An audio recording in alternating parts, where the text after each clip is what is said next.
आज अपने एक एग्ज़ाम जो रिसेंटली काफ़ी चर्चा में चल रहा है उसके बारे में डिस्कशन करेंगे। स्पेशली 12th क्लास के बच्चों के लिए जिन्होंने पिछले साल 12th दी हो या जो इस साल 12th अभी देंगे, उन बच्चों के लिए, वो किसी भी बोर्ड से हैं, इंडिया के अंदर कहीं के भी रहने वाले हैं। तो एग्ज़ाम जिसकी काफ़ी चर्चा हो रही है CUET, पिछले साल से ही जिसको इंट्रोड्यूस किया गया था CUET के नाम से।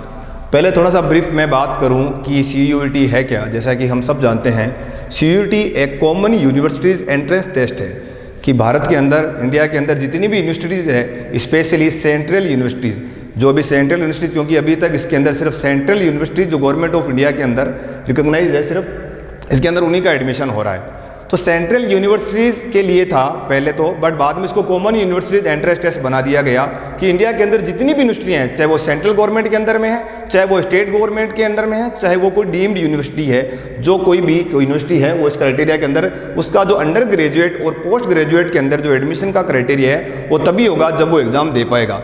बट अभी तक सिर्फ सेंट्रल यूनिवर्सिटीज़ ही इसके अंदर आई है, क्योंकि स्टेट यूनिवर्सिटीज़ इसके अंदर आए या ना आए उनका कंसर्न है। स्टेट गवर्नमेंट के पास एम्पावर्ड है कि वो अपनी यूनिवर्सिटीज़ को इसके अंदर दे या ना दे। तो एट प्रेजेंट इसके अंदर 44 सेंट्रल यूनिवर्सिटीज़ हैं, जिसके अंदर जितनी भी कॉलेजेस हैं, सब कॉलेजेस के अंदर एडमिशन मैंडेटरी है कि अगर उनके अंदर आप अंडर ग्रेजुएट्स का और चाहे पोस्ट ग्रेजुएट का अगर एडमिशन लेना है तो आपको ये एग्ज़ाम देना मैंडेटरी है। तो आओ हम बात करते हैं कि एग्ज़ाम की हमें ज़रूरत क्यों पड़ी, ऐसा गवर्नमेंट के दिमाग में क्या आया। होता ये था कि हर स्टेट का अपना अपना बोर्ड होता है, हर स्टेट का एक पर्टिकुलर बोर्ड होता है, कहीं का पेपर पैटर्न एक अलग होता है, कहीं की मार्किंग की जो स्कीम होती है वो एक अलग होती है, पेपर चेक करने का तरीका एक अलग होता है। आपने कई बार सुना होगा कि पर्टिकुलर इस बोर्ड की जो कॉपी चेक करने का, जो आंसर शीट चेक करने का जो है क्राइटेरिया होता है वो ईजी है, ये बहुत टफ, या इस पर्टिकुलर बोर्ड में काफ़ी टफ चेक की जाती है। तो उससे होता क्या कि एक बोर्ड के अंदर मार्क्स बहुत ज़्यादा आ रहे हैं, दूसरे बोर्ड के अंदर मार्क्स बहुत कम आ रहे हैं, ये टफ चेकिंग की वजह से। तो अब बच्चा जब एडमिशन लेने जाता है, अब जो DU में या किसी भी एक सेंट्रल यूनिवर्सिटी में, बड़े श्री राम कॉमर्स कॉलेज के अंदर हो, किसी भी एक अच्छे कॉलेज के अंदर एडमिशन लेने जाता है, तो होगा ये कि एक बच्चे के एग्ज़ाम, क्योंकि उसने पेपर भी अलग दिया, एग्ज़ाम भी अलग दिया, और उसकी मार्किंग भी शायद इजी चेक हुई हो, उसकी वजह से उसके मार्क्स काफ़ी अच्छे आ गए हैं कंपेरिजन टू उस बच्चे के जिसने किसी टफ बोर्ड के अंदर किसी टफ क्वेश्चन पेपर फाइट किया और उसकी कॉपी की चेकिंग या आंसर शीट उसका चेक भी किया हुआ, थोड़ा टफ क्राइटेरिया रहा, तो उसकी वजह से उसके मार्क्स कम आए। अब होगा ये, जिस बच्चे के मार्क्स ज़्यादा थे, भले वो कॉम्पिटेंट था भी नहीं, तो उसका एडमिशन प्रायोरिटी के बेस पर हो जाएगा। तो इसलिए एक कॉमन एग्जाम लाया गया भारत के अंदर और पूरे इंडिया के अंदर सभी बच्चों के लिए जो 12th के बाद अंडर ग्रेजुएट प्रोग्राम करना चाहते हैं, कोर्स लेना चाहते हैं, कि सभी एक कॉमन एग्जाम दो, ताकि कॉमन एग्जाम होगा तो सबका कंपटीशन लेवल एक होगा, क्वेश्चन पेपर के लेवल एक होंगे, चेक करने वाली एजेंसी एक होगी, ताकि ये क्राइटेरिया जो डिजर्व करते हैं वही बच्चे वहां तक पहुंच सके, और बोर्ड का जो अलग अलग पेपर पैटर्न था इस क्राइटेरिया को हम क्या कर सकें, खत्म कर सके, इस बैडनेस को। तो इसकी जरूरत क्यों पड़ी? एक तो ये मेन बेस था कि जो कॉमन एग्जाम हो, ताकि जो डिजर्व करने वाले बच्चे हैं वो बच्चे हैं, उन बच्चों का क्राइटेरिया कॉमन एग्जाम लेकर उनका सेलेक्ट करवा पाए एडमिशन के लिए। फिर सर ये बात जरूरी है कि ये जानना जरूरी है कि हम इन यूनिवर्सिटी में एडमिशन क्यों लें। ग्रेजुएशन तो आप हर कोई कॉलेज से की जा सकती है, आप अपने लोकल पे ग्रेजुएशन करते हो, वो भी एक ग्रेजुएशन मानी जाती है। आप किसी अच्छे यूनिवर्सिटी, चाहे वो बनारस हिंदू विश्वविद्यालय हो, चाहे DU हो, चाहे जामिया मिलिया इस्लामिया, कोई भी यूनिवर्सिटी है, आप वहाँ भी एडमिशन लेते हो तो ग्रेजुएशन तो सेम ही होती है। तो फिर हम वहाँ क्यों जाएं? ऐसा क्या क्राइटेरिया है? हर किसी का सपना होता है, जब बच्चा स्टूडेंट अब 11th 12th में आ रहा होता है तो उसके सबसे बड़ी क्वेश्चन जो इस एज के ग्रुप में होता है वो यही होता है कि सर हम 12th के बाद क्या करें, हम कहाँ अपना एडमिशन लें। कहीं कोई लोकल जाने की बात कर रहा होता है कि मैं BA करूँ, BCom करूँ, BSc करूँ, तो मैं कहाँ से करूँ। कोई सोचता है कि मैं फॉरेन चला जाऊँ BBA के लिए, कोई तरह तरह के एग्जाम हमारे पास होते हैं, कंपटीशन का सोच रहा होता है, तो वो बहुत कंफ्यूज होता है बच्चा, उसके पास गाइडेंस नहीं होती, या वो सोचता है कि मैं कहाँ जाऊँ। ये सबके लिए क्राइटेरिया रहता है। कोई शहर छोड़ना, घूमने के लिए भी सोच रहा होता है कि मैं घूमने के लिए शहर छोड़ दूँ। तो कई क्राइटेरिया हमारे दिमाग में चलते रहते हैं। हर कोई चाहता है कि मैं एक अच्छी यूनिवर्सिटी में एडमिशन लूँ। एक अच्छी यूनिवर्सिटी में अगर एक बच्चा जाकर पढ़ेगा, ऑब्वियसली बात है उसका एक जो सेल्फ कॉन्फिडेंस है, उसका एक पर्सनैलिटी का डेवलपमेंट है, वो अलग होगा। रीज़न क्या है? क्योंकि वहाँ आप इंडिया के जो टॉपर्स बच्चे हैं, टॉप मोस्ट जो बच्चे हैं, आप उनके साथ जब पढ़ रहे होते हो तो आपके सोचने समझने की क्षमता, हर चीज़ अलग अलग होती है। मैं ये नहीं कहता कि जो लोकल ग्रेजुएशन लेवल पर या जो स्टेट अपने डिस्ट्रिक्ट लेवल पर या किसी तहसील लेवल पर जो बच्चे पढ़ते हैं जिन कॉलेज या जिन यूनिवर्सिटी में, उनकी जो है ग्रूमिंग अच्छे से नहीं होती होगी, ऐसा कुछ भी नहीं है। बट हाँ, कहीं ना कहीं एक अच्छी जगह पढ़ने का हमारे अंदर एक क्राइटेरिया रहता है। ये हम कंपैरिजन अपने आसपास अपने सोसाइटी के अंदर देखते हैं। हम हर किसी से पूछ रहे होते हैं या देख रहे होते हैं कि आप कहाँ से पढ़े हो, उसकी पर्सनैलिटी अपने आप जज कर रही होती है कि बच्चा या इसकी पर्टिकुलर पर्सन है कहाँ से पढ़कर आए। तो कहीं ना कहीं इसका एक बहुत बड़ा डेवलपमेंट आपको पर्सनैलिटी के हिसाब से भी आपको एक मिलेगा, आपका कॉन्फिडेंस एक अलग लेवल का बूस्ट होता है। जैसे मैं एग्जांपल दूं, पिछले साल यूपीएससी के जो टॉपर्स थे, आप उनका एग्जांपल लो अगर, तो वो बच्चियां जो थी वो एक जामिया मिलिया से थी जो साक्षी थी, और दूसरे वाले जो अंकिता जी थे वो थे अपने दिल्ली यूनिवर्सिटी से। मैं ये नहीं कहता कि बाकी जगह भी जाकर कोई बच्चे यूपीएससी के कभी टॉपर नहीं निकले होंगे, कहीं ना कहीं हर यूनिवर्सिटी से हर कॉलेज से भी टॉपर्स निकले हैं, बट कहीं ना कहीं एक बहुत बड़ा आपको क्राइटेरिया मिलता है आपके पर्सनैलिटी का, आपके कॉन्फिडेंस का, आपके सोचने समझने की क्षमता का, क्योंकि आपका ग्रुप उस लेवल का होता है जो भारत के वापस वही बात टॉपर्स बच्चे होते हैं। तो आज हम बात करते हैं सीयूईटी के बारे में, कौन एलिजिबल होता है पहले उसके लिए और एग्जाम किस किस के लिए है। ऐसा कोई भी स्टूडेंट जो अभी पिछले साल जिसने 12th की हो या जो अभी 12th करने वाले, स्पेशली उन बच्चों के लिए जो इस साल अभी 12th करने वाले हैं जिनका 12th होगा, तो सबके दिमाग में एक क्वेश्चन आएगा कि वो 12th के बाद ग्रेजुएशन अगर करना चाहें तो वो कहाँ से करें। अपने आसपास हर कॉलेज हर यूनिवर्सिटी होती है जो हमारे यहाँ अपने को प्रोग्राम के अंदर, अपने ग्रेजुएशन प्रोग्राम के अंदर पर्टिकुलर कोर्स के अंदर एडमिशन ले रही होती है। वैसे ही अगर हमें सेंट्रल यूनिवर्सिटीज़ के अंदर, जिसमें अगर मैं एग्जांपल लूँ दिल्ली यूनिवर्सिटी जिसका हर कोई चाहता है कि वहाँ एडमिशन लें, बनारस हिंदू विश्वविद्यालय हुआ, अलीगढ़ मुस्लिम यूनिवर्सिटी हुई, जामिया मिलिया इस्लामिया हुआ, अपने इसके डीयू के अंदर भी अब आप डीयू देखोगे तो डीयू एक यूनिवर्सिटी है, उसके अंदर अलग अलग कॉलेजेस हैं हर कोर्स के लिए। हर कोई अगर कॉमर्स के अंदर आप नाम सुनो तो आप सब सुनते हो कि श्री राम कॉमर्स कॉलेज में जाया जाए, है ना। तो वैसे अलग अलग कॉलेजेस हैं, आप उन कॉलेजेस में अगर आपको एडमिशन लेना है तो कोई और क्राइटेरिया ही नहीं है, आपके लिए कंपलसरी है कि आपको इस एग्ज़ाम को फाइट करना ही पड़ेगा। तो अब हम बात करते हैं कि सर एग्ज़ाम किस तरह से है। अभी इस एग्ज़ाम का नोटिफिकेशन आया रिसेंटली कि 12 मार्च तक 12 मार्च तक हम क्या कर सकते हैं, इसका जो है एप्लीकेशन फॉर्म फिल कर सकते हैं। तो सर हमारा 12th का एग्ज़ाम तो हुआ ही नहीं, तो क्या हम फॉर्म फिल पहले कर सकते हैं? बिल्कुल, आप फॉर्म फिल पहले ही कर सकते हो। आपका जो बेस है वो एडमिट कार्ड मान लिया जाएगा जो आपको आपके पर्टिकुलर किसी बोर्ड ने, जो आपका स्टेट बोर्ड हो चाहे सेंट्रल बोर्ड हो या कोई भी जो भारत के अंदर कोई भी जो रिकॉग्नाइज बोर्ड है जहां आप 12th कर रहे हो, उस बोर्ड के एडमिट कार्ड के थ्रू आप अपना फॉर्म फिल कर पाएंगे। समझ में आ रही बात। उसके अलावा आपको आधार कार्ड वगैरह जो है, आपका एक परमानेंट फ़ोन नंबर और मेल ID जो है वो उसका भी आपको यहाँ जरूरत पड़ेगी। उसके अलावा अगर आप किसी रिजर्व कैटेगरी के अंदर है, आपको कोई बेनिफिट मिल रहा है, तो आपको उसका एक प्रूफ सर्टिफिकेट जो आपको वहाँ से मिला हुआ है अपनी एरिया से, वो आपको वहाँ भी अटैच करना पड़ेगा। जो आप 12 मार्च इसकी लास्ट डेट है वहाँ तक है। एग्ज़ाम जो इसका है वो इसका लास्ट मई के अंदर या फर्स्ट वीक ऑफ जून के अंदर होने की पूरी पॉसिबिलिटी है कि ले लिया जाएगा। पिछली बार कोविड की वजह से काफ़ी लेट हो गए थे, बट इस बार सिचुएशन सब नॉर्मल है, अंडर कंट्रोल है, तो एग्ज़ाम भी पूरे टाइम पर होने की पॉसिबिलिटी है। तो सर अब ये बात है कि इसमें एग्ज़ाम होता है तो वो किस तरह से, कौन करवा रहा है, थोड़ा सा हम इसके ऊपर बात करते हैं। देखो एक एजेंसी का आपने नाम सुना होगा, NTA, national testing agency. India के अंदर जितने भी बड़े बड़े एग्जाम हैं, आप नीट का देख सकते हो, नीट वो करवाता है। आप जितने भी नेट के एग्जाम होते हैं वो करवाते हैं, JEE का एग्जाम हो गया ये करवाता है। तो सेंट्रल गवर्नमेंट की एजेंसियों के जितने भी एग्जाम होते हैं सबके सभी NTA करवा रहा है आजकल, है ना। तो वैसे ही वो नेशनल टेस्टिंग एजेंसी जो नीट वगैरह के एग्जाम करवा रहे हैं, वही अपना CUET का एग्जाम कंडक्ट करवाने वाला है। CUET का एग्जाम भी कौन कंडक्ट करवाएगा? अपने NTA करवाएगी, जो नेशनल टेस्टिंग एजेंसी है। अच्छा, अब NTA सिर्फ एग्जाम कंडक्ट करवाएगी। CUET जो है उसने ये कह रखा है कि हम अगर आपको सेंट्रल यूनिवर्सिटीज़ के अंदर एडमिशन लेना है तो आपको इस एग्जाम के थ्रू ही जाना पड़ेगा, दूसरा कोई क्राइटेरिया नहीं है जो NTA करवाएगी। तो NTA ने बच्चों को ऑप्शंस दे रखे हैं 3। इसके अंदर 3 सेक्शन है, एक सेक्शन 1 है, एक सेक्शन 2 है और एक सेक्शन 3 है। 1 के अंदर वो 2 ऑप्शन देता है आपको, section 1A and section 1B। ये लैंग्वेज वाला सेक्शन है, यहाँ आपको लैंग्वेजेस मिलेगी। सेक्शन 1 के अंदर लैंग्वेजेस आपको मिलेगी, एग्जाम्पल के तौर पर हिंदी, संस्कृत, इंग्लिश, उर्दू, है ना, मराठी, जो भी वो लैंग्वेजेस है आपको लैंग्वेजेस मिलेगी। जनरली अपने यहाँ बच्चा जो है वो इंग्लिश या हिंदी को प्रीफर करता है, वो आपको लैंग्वेजेस का ऑप्शन मिलेगा। सेक्शन 2 जो बात करेगा वो आपका कोर डोमेन सब्जेक्ट है, या आपके कोर डोमेन सब्जेक्ट है। जैसे स्ट्रीम के अंदर आप कर रहे हो वहाँ आपने कुछ अपने कोर सब्जेक्ट चूज किए होंगे।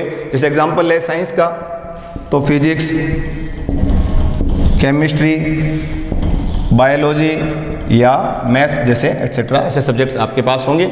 अगर आप कॉमर्स बैकग्राउंड से हैं तो आपके पास अकाउंटेंसी, बिजनेस स्टडीज़ या इकोनॉमिक्स वगैरह आपके पास हो सकती है। वही अगर आप आर्ट्स स्ट्रीम से 12th कर रहे हैं तो आपके पास एग्जाम के अंदर हिस्ट्री हो सकता है, पॉलिटिकल साइंस हो सकती है, जियोग्राफी एटसेट्रा, ये इकोनॉमिक्स वगैरह जो भी आपका कॉम्बिनेशन आपने ले रखा हो वो सब्जेक्ट्स आपके हो सकते हैं। इसके अलावा आप कोई इन्फो लेता है, फिजिकल एजुकेशन लेता है, जो भी आपने 12th के अंदर सब्जेक्ट लिए हैं उनको इसने नाम दे दिया डोमेन, वो आपके कोर सब्जेक्ट हैं। सेक्शन थर्ड जो इसका है उसके अंदर आपको ऑप्शन देता है एक जनरल टेस्ट।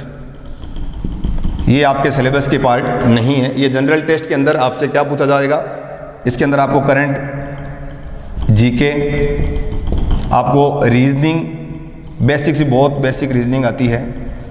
8th लेवल की साफ साफ उन्होंने लिखा हुआ है कि मैथमेटिक्स के अंदर जो अलजेब्रा, ज्योमेट्री वगैरह के जो क्वेश्चन आएंगे वो 8th लेवल के आएंगे। ज़्यादातर जो वेटेज रहता है वो आपका करंट, जीके का, रीजनिंग का और 8th लेवल की मैथमेटिक्स आती है, जिसको इन्होंने नाम दे दिया थर्ड टेस्ट, जनरल टेस्ट। अब आपको किसी भी यूनिवर्सिटी के अंदर एडमिशन लेना है तो आप सेक्शन 1, सेक्शन 2, सेक्शन 3 जो इन्होंने दे रखे हैं, किसी भी एग्जाम के थ्रू वहां जा सकते हैं। देखना, इसमें मैं जो मेरा मेन वीडियो बनाने का आज का जो मोटिव था वो यही था कि सबसे ज़्यादा जो प्रॉब्लम आई है वो इसको एग्जाम फॉर्म को भरने को लेकर आती है। इसका जो एप्लीकेशन फॉर्म जो है वो भरने को लेकर आती है। पिछले साल भी जब हमने फॉर्म भरवाए तो कुछ बच्चों ने इस तरह से जाकर जो फॉर्म भरे, अपने लेवल पे जो फॉर्म भरे, उनमें बहुत सारी गलतियां थी, क्योंकि वो किसी भी यूनिवर्सिटी के क्राइटेरिया को पूरा नहीं कर रहे थे। देखना मैं क्या नाम दे रहा हूँ, यूनिवर्सिटी के क्राइटेरिया। एनटीए सिर्फ एग्जाम करवाने का काम है। एनटीए ने सिर्फ इतना ही कहा है कि एग्जाम हम करवाएंगे, ये हम तय करेंगे कि एडमिशन कैसे होगा। एडमिशन का क्राइटेरिया एनटीए के पास है, एनटीए के पास ऑथराइज है कि हमारे क्वेश्चन पेपर के बाद जो रिजल्ट्स आएंगे उन्हीं के थ्रू ही यूनिवर्सिटी जो सेंट्रल वाली एडमिशन ले पाएगी। यानी कि वो कोई क्राइटेरिया नहीं है, डायरेक्ट यूनिवर्सिटी एडमिशन नहीं ले सकते जो अपने लेवल पर पहले होता था। तो एनटीए ने कहा सिर्फ हम एग्जाम करवाएंगे, सेक्शन 1, सेक्शन 2 और सेक्शन 3 वाला कौन सा एग्जाम लेना है ये एनटीए को नहीं मतलब। यानी कि मैं क्या जो कह रहा हूं उस बात को ध्यान सुनना। अगर आप चाहते हो कि मैं सेक्शन 1 का सिर्फ एक लैंग्वेज का पेपर देना चाहूं एनटीए के अंदर सीयूईटी के लिए, तो क्या मैं दे सकता हूं? बिल्कुल आप दे सकते हो। सर क्या मैं दोनों देने चाहूं तो बिल्कुल आप 2 दे सकते हो। सर मैं सिर्फ तीसरा देना चाहूं तो बिल्कुल आप दे सकते हो। सर मैं तीनों ही देना चाहूं तो बिल्कुल आप तीनों ही दे सकते हो। यानी कि एनटीए को इससे कोई मतलब नहीं है कि आपको सेक्शन 1 देना है, सेक्शन 2 देना है, सेक्शन 3 देना है। सेक्शन 2 के डोमेन सब्जेक्ट के अंदर इसके टोटल 27 सब्जेक्ट्स हैं जहां आप एग्जाम है जो फाइट कर सकते हो या वो सब्जेक्ट आप चूज कर सकते हो। कौन से सब्जेक्ट चूज करने हैं सीयूईटी को कोई भी मतलब नहीं है। यानी कि अगर मेरे 27 सब्जेक्ट्स में से मैं फॉर्म भरता हूं अगर सीयूईटी का, और मैंने मान लो एक में मैथ्स ले ली, एक में मैंने हिस्ट्री ले ली और एक में मैंने अकाउंटेंसी ले ली, तो क्या मैं सीयूईटी का एग्जाम दे पाऊंगा? बिल्कुल मैं सीयूईटी का एग्जाम तो दे पाऊंगा, लेकिन मेरा किसी यूनिवर्सिटी के अंदर एडमिशन होगा या नहीं होगा ये सीयूईटी को कोई मतलब नहीं है, इससे एनटीए का कोई लेना देना नहीं है। ये चीज डिसाइड करने के पास पावर है यूनिवर्सिटी के पास। ये यूनिवर्सिटी डिसाइड करेगी कि आपको इनमें से कौन सा पेपर चूज करना है। तो सबसे इंपॉर्टेंट जो चीज वो यही है कि सबसे पहले आप अपनी यूनिवर्सिटी चूज करें कि आपको कहां एडमिशन लेना है। जैसे कि मैं एग्जांपल लेता हूं दिल्ली यूनिवर्सिटीज का, कि किसी बच्चे को अगर फॉर्म भरना है दिल्ली यूनिवर्सिटीज के अंदर, अगर आपको दिल्ली यूनिवर्सिटी के अंदर एडमिशन लेना है, अब यूनिवर्सिटी के अंदर अलग अलग कॉलेजेस हैं, हर कोर्स के लिए अलग अलग कॉलेजेस हैं। जैसे इकोनॉमिक्स के लिए अप्रोक्स 40 कॉलेजेस इसके अंदर हैं दिल्ली यूनिवर्सिटी के अंदर, कि आप इकोनॉमिक्स के अंदर अगर कोई कोर्स लेते हो तो आप 40 कॉलेजेस का आपके पास ऑप्शन रहेगा आपके पास, है ना। तो आपको सबसे पहले देखना है कि उस यूनिवर्सिटी के अंदर मैं पर्टिकुलर कोई भी कोर्स अगर चूज करना चाहता हूं जिसमें मैं एडमिशन लेना चाहता हूं, उस यूनिवर्सिटी का क्राइटेरिया क्या कह रहा है। देखना मैं मेरे एग्जांपल में सिर्फ दिल्ली का ले रहा हूं, हर यूनिवर्सिटी का अपना खुद का एक क्राइटेरिया है। एलिजिबिलिटी की रिक्वायरमेंट उनकी खुद की है जो आप वही तय करेंगे, कोई दूसरा तय नहीं। यानी कि सीयूईटी के अंदर एनटीए ने कहीं भी एज लिमिट के ऊपर भी कोई प्रोविजन नहीं लगाया हुआ कि मिनिमम या मैक्सिमम एज क्या है। ये पावर भी किसके पास है? यूनिवर्सिटी की पावर है। रिजर्वेशन के ऊपर भी स्पेशली कुछ चीज़ों को छोड़कर कहीं भी ये नहीं लिखा हुआ कि रिजर्वेशन वाली पावर भी किसकी है? यूनिवर्सिटीज की खुद की है। जो वहाँ का जो प्रोस्पेक्टस है आपको सबसे पहले उसको रीड करना है कि वहाँ का प्रोस्पेक्टस क्या कहता है। दिल्ली यूनिवर्सिटी की जब आप पढ़ोगे गाइडलाइन तो वहाँ एक लिखा हुआ है, आप वहाँ इंपॉर्टेंट पॉइंट्स के अंदर जब पॉइंट नंबर 3 पढ़ोगे तो वहाँ एक लिखा हुआ है 3rd पॉइंट के अंदर कि जब कोई बच्चा सीयूईटी का एग्जाम देगा तो सीयूईटी का एग्जाम वो उसी सब्जेक्ट्स के अंदर दे जो उसके पास 12th में है। ध्यान रखना मैं क्या कर रहा हूँ, सीयूईटी के अंदर वो आप जब कोई सब्जेक्ट चूज करो तो आप वही सब्जेक्ट चूज करें जो आपके पास 12th में जो आप अभी अपीयरिंग एग्जाम में वहाँ आप देने वाले हैं। एग्जाम्पल के तौर पर अगर मेरे पास मैथमेटिक्स, बायोलॉजी तो नहीं हो सकती, मैथमेटिक्स, केमिस्ट्री और फिजिक्स है तो मैं उसी बैकग्राउंड से जाऊँ। जैसे मैं कॉमर्स बैकग्राउंड से हूँ तो हमारे यहाँ क्या होता है, अकाउंट्स होती है, बीएस होती है, बच्चे इकोनॉमिक्स लेते हैं, कुछ बच्चे मैथ लेते हैं, तो मैं उन्हीं सब्जेक्ट्स को वहाँ चूज कर पाऊंगा। ये कहने का क्राइटेरिया है डीयू का। हो सकता है कोई दूसरी यूनिवर्सिटी है वो ये कहते हैं कि नहीं हमें इस चीज़ का क्राइटेरिया से लेना देना नहीं है, आप सिर्फ इसमें से एक क्राइटेरिया जनरल टेस्ट एग्जाम दो, उसके बेस पर हम कट ऑफ निकालेंगे। समझ में आ रही बात मैं क्या करना चाह रहा हूँ। तो इसका कोई लेना देना नहीं है एनटीए को इससे, ये पावर चेक करनी है दिल्ली यूनिवर्सिटी। तो जब भी आप फॉर्म भरें सबसे पहले अपने पास एक डायरी लें और आप जिन जिन यूनिवर्सिटी के अंदर आपको जाना है उनके आप कोर्स देखें कि मेरे पास कौन कौन से कोर्स अवेलेबल है मेरे सब्जेक्ट के अकॉर्डिंग जो मेरे पास 12th में थे। हर यूनिवर्सिटी का आप क्या पढ़े वहाँ फिर प्रोस्पेक्टस पढ़े। जैसे मान लो DU में आप जाते हो तो DU में क्या रखा है, जैसे मान लो कि बीकॉम है,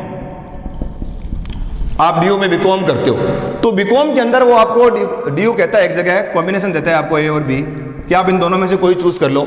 कि बीकॉम के लिए आपको वो ऑप्शन देता है कि अगर आप बीकॉम करते हो तो आपके पास जो है एक तो सेक्शन 1 की आप इंग्लिश,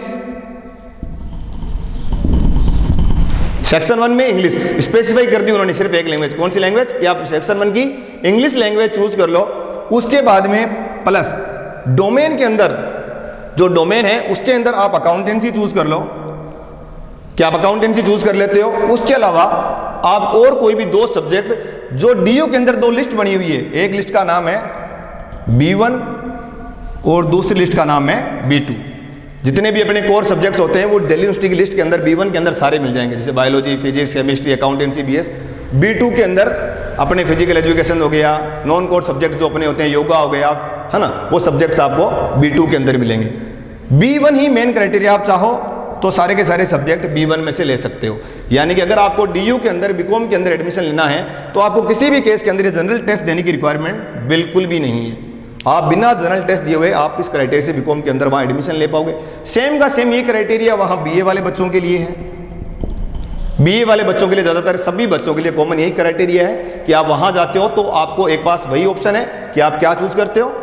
आपको एक सेक्शन 1 में से इंग्लिश चूज की, सेक्शन 2 के डोमेन में से आपको मिनिमम 3 सब्जेक्ट चूज करने पड़ेंगे, वो B1 और B2 के में से होंगे। उसमें से ज्यादातर सब्जेक्ट किसमें से होंगे, B1, यानी कि मिनिमम 2 सब्जेक्ट है वो आपके B1 से होंगे। उसके अंदर B2 के अंदर इन्फो, फिजिकल एजुकेशन वगैरह वहां भी चूज करके आप एग्जाम दे पाओगे। वैसे ही अगर कोई बच्चा मान लो BSc करता है और फिजिक्स के अंदर करता है तो वहां फिक्स लिखा हुआ है कि आपको 3 सब्जेक्ट ही चूज करने पड़ेंगे। सेक्शन 1 के अंदर वापस वही इंग्लिश, और सेक्शन 2 के अंदर डोमेन में आपको physics plus chemistry plus maths. अगर आप फिजिक्स में जाते हो तो उन्होंने फिक्स लिख दिया कि physics plus chemistry plus mathematics में ही आपको है CUT फाइट करना है। मेरा कहने का मतलब ये है यहाँ कि आपको सबसे पहले डिसाइड करना पड़ेगा वो कोर्स, जिस कोर्स के अंदर आप एडमिशन लेना चाहते हो, पर्टिकुलर उस यूनिवर्सिटी के अंदर उस कोर्स का एलिजिबिलिटी क्राइटेरिया चेक करें कि वहाँ क्या क्राइटेरिया मांगा गया है। आप ऐसे ही फॉर्म को ना भरें, क्योंकि CUT के अंदर हर जगह आपको एक ही एक लाइन लिखी हुई मिलेगी, must carefully read the instruction of the university, कि आप बार बार जाकर यूनिवर्सिटी की जो जहां आप एडमिशन लेना चाहते हैं वहां की जो गाइडलाइन है, वहां जो एलिजिबिलिटी क्राइटेरिया उसको रीड करें। तो उसके लिए आपको पास सबसे अच्छा ऑप्शन क्या है कि आप किसी भी यूनिवर्सिटी की साइट पे जाएं, वहां उसका प्रोस्पेक्टस डाउनलोड करें, वहां आपको उसका कुछ पेजेस का प्रोस्पेक्टस मिलेगा, फिर वहां वो आपको कोर्स ऑफर्ड देगा। कोर्स ऑफर्ड करने के बाद में आप वहां जाओगे तो आप जैसे बीकॉम में गए तो वहां लिखा हुआ होगा कि ऑप्ट इन CUT, कि CUT के अंदर आप ये सब्जेक्ट इस कोर्स के लिए चूज करें। किसी भी हर कोर्स के लिए वहाँ अलग अलग से पूरा मेंशन है कि आप इस यूनिवर्सिटी के हिसाब से। तो आप जितनी ज़्यादा यूनिवर्सिटी में एडमिशन लेना चाहोगे, आपको कोई अभी तक क्राइटेरिया नहीं इन्होंने बताया है कि आप मैक्सिमम इतना ही ले सकते हैं। बस आपको ध्यान क्या रखना है, ध्यान ये रखना है कि आप उस पर्टिकुलर यूनिवर्सिटी की जो एलिजिबिलिटी क्राइटेरिया है वो उसका अलग अलग है, हर यूनिवर्सिटीज़ का अलग है। जैसे मान लो चंडीगढ़ यूनिवर्सिटी अगर वो कहती है कि सिर्फ जनरल टेस्ट ही हमारे लिए क्राइटेरिया है, तो आपको सिर्फ अगर चंडीगढ़ यूनिवर्सिटी में जाना है फिर क्या देखना पड़ेगा, सिर्फ जनरल टेस्ट। कोई मान लो ऐसी यूनिवर्सिटी तो ये कहती है कि हम सिर्फ और सिर्फ जो सेक्शन 1 का हमारा लैंग्वेज का है उसमें सिर्फ इंग्लिश का एग्जाम लेंगे और इंग्लिश में जो टॉप करेगा उसी बच्चे को हम एग्जाम लेंगे। तो भले ही आपने फिर ये डोमेन के कितने भी सब्जेक्ट में कितने ही मार्क्स लाए हो, वो यूनिवर्सिटी आपका एडमिशन नहीं लेगी। पर्टिकुलर यूनिवर्सिटी का एलिजिबिलिटी क्राइटेरिया उसके लिए क्या हो जाएगा, उसका लैंग्वेज वाला क्राइटेरिया। तो इसमें सबसे इंपॉर्टेंट चीज़ यही है कि आपको ध्यान देना है एग्जाम का फॉर्म भरते टाइम कि मैं कौन सा सब्जेक्ट चूज करूं और मैं क्या करना है मुझे। आप एक सबसे ज़्यादा दिक्कत इसमें आती है, फीस हम देखते हैं। आपको क्वेश्चन पेपर के अंदर जब आप चूज कर रहे हो तो पेपर चूज कर रहे हो तो आपको फीस लिखी होती है। इस बार तो हालांकि उन्होंने क्लियर कर दिया, पिछली बार बहुत ज़्यादा कंफ्यूजन था कि सर फीस स्ट्रक्चर क्या है। तो आप वहाँ जनरल कैटेगरी के अंदर देखते हो तो 750 लिखा हुआ है। OBC के लिए देखते हो आप तो आपको फीस आती है 700। फिर आप जो SC या शेड्यूल्ड कास्ट वगैरह, शेड्यूल्ड ट्राइब्स वगैरह के लिए देखते हो तो वहाँ फिक्स फीस आती है इसकी 650। बट वो जो फीस है वो सिर्फ आपके 3 क्वेश्चन पेपर के लिए। अगर आप सिर्फ 3 क्वेश्चन पेपर लेते हो, मतलब आप इन तीनों को मिलाकर आपके पास टोटल कितने हो सकते हैं, 3, और हर डोमेन का कितना होगा, यहाँ 1 होगा। यानी कि कोई भी बच्चा अगर तीनों पेपर चूज करता है ना, यहाँ सेक्शन 1 भी, सेक्शन 2 भी, सेक्शन 3 भी, तो कभी भी किसी भी केस में उसकी फीस है वो 750 हो ही नहीं सकती, उसकी 10 डबल हो जाएगी जिस भी कैटेगरी से वो बिलोंग करता है। एग्जाम्पल मैं DU का भी यहाँ लूँ तो DU के अंदर मान लो मुझे कम से कम अगर एडमिशन लेना है तो मुझे ये 2 तो फाइट करने पड़ेंगे, सेक्शन 1 और सेक्शन 2। DU के लगभग हर कोर्स में कॉमन चीज़ यही है कि आपको सेक्शन 1 और सेक्शन 2 में से जाना पड़ेगा। तो सेक्शन 1 और सेक्शन 2 जो है उसके अंदर आपको अब जैसे सब्जेक्ट इसमें अंदर 3 सब्जेक्ट है और वहाँ इंग्लिश आपने सब्जेक्ट चूज किया, तो आपके टोटल सब्जेक्ट कितने होंगे? 4 सब्जेक्ट हो गए। तो आप 3 से क्राइटेरिया क्या आप चले गए, आगे चले गए। जैसे ही आपका 4 सब्जेक्ट का क्राइटेरिया आएगा, आपकी फीस क्या हो जाएगी? Just double. यानी कि अगर आप जनरल कैटेगरी के हो तो आपका फीस स्ट्रक्चर वो कितना हो जाएगा? 1500 हो जाएगा। अगर आप वही ओबीसी के हो तो आपकी वो 1400 हो जाएगी, और वही अगर SC ST कैंडिडेट हैं तो उसकी वो फीस हो जाएगी 1300। तो ये चीज़ जरूर ध्यान में रखना। कुछ बार पिछली बार जो बच्चे थे वो पैसे जब लेके जाते तो वो 750 के हिसाब से लेने गए, फिर आगे जाके उनकी फीस है वो ऑटोमेटिकली ज़्यादा मांगी गई। बिल्कुल वो ज़्यादा ही लगेगी अगर आप इस तरह से अपने सब्जेक्ट को चूज़ करोगे। तो ये CUET के लिए जो आज हमने जाना, हमारा मेन बेस यही था कि हम इसका एग्जाम फॉर्म कैसे बने, हमारा मेन क्राइटेरिया। क्योंकि सबसे ज़्यादा गड़बड़ यही अगर आप हो सकता है कि आप एग्जाम में टॉप कर दो, आपके मार्क्स बहुत ज़्यादा आ रहे हैं, बट आप जिस यूनिवर्सिटी में जिस पर्टिकुलर कोर्स के अंदर आप एडमिशन लेना चाहते थे वहाँ आपका एडमिशन इसलिए नहीं हो रहा क्योंकि आपने एग्जाम तो दिया, आपने एग्जाम क्लियर भी किया, आपके मार्क्स भी अच्छे हैं, बट आपने उस पर्टिकुलर यूनिवर्सिटी का अंदर हिसाब से जो एग्जाम देना था आपने वो एग्जाम नहीं दिया। तो इसी तरह हम CUET की जो आगे भी कोई नोटिफिकेशन आएंगे उसके बारे में हम बात करेंगे आपके साथ। बस मैं यही कहूँगा कि अगर आपको किसी भी प्रकार की CUET के अंदर फॉर्म भरने के अंदर कोई भी प्रॉब्लम आती है तो आप कभी भी हमारी द मास्टर क्लासेस के अंदर कभी भी बात कर सकते हैं, कॉन्टैक्ट कर सकते हैं। Thank you.